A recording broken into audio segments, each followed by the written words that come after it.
Président Pierre Lequillier, vous connaissez la Commission, et Michel Sapin l'avait rappelé ici même, n'a pas le pouvoir de rejeter ou de censurer un budget.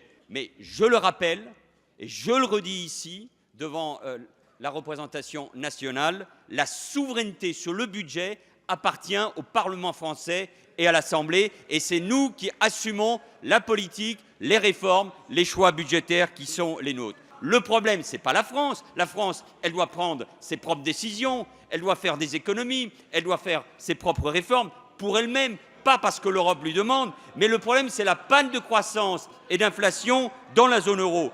Et la zone euro risque de décrocher par rapport au monde. Mais si vous voulez ce débat, et à ce niveau-là, moi je vous rappellerai dans quel état nous avons trouvé le pays en 2012 et le niveau d'inflation. Si vous voulez ce débat, si vous voulez qu'on vous rappelle qui a respecté la parole de la France dans les traités, les choses sont très faciles. Alors plutôt que de regarder uniquement la situation de la France, même si évidemment elle nous intéresse au premier chef, plutôt que de critiquer pour critiquer, plutôt que de ne pas porter un regard lucide sur notre situation, je vous invite à regarder de près ce qui a échoué en Europe. Et ce qui a échoué en Europe, ce sont des politiques d'ajustement qui n'ont pas pris en compte les risques en matière de récession. Et vous n'avez pas pris, quand vous étiez au gouvernement, ces responsabilités. Nous les prenons. C'est le débat qui est ouvert. C'est la position que le président de la République portera au Conseil européen. Et ainsi, de tous les côtés de l'hémicycle, on verra que la politique du gouvernement est la bonne pour la croissance et pour l'emploi, pas seulement en France, mais en Europe.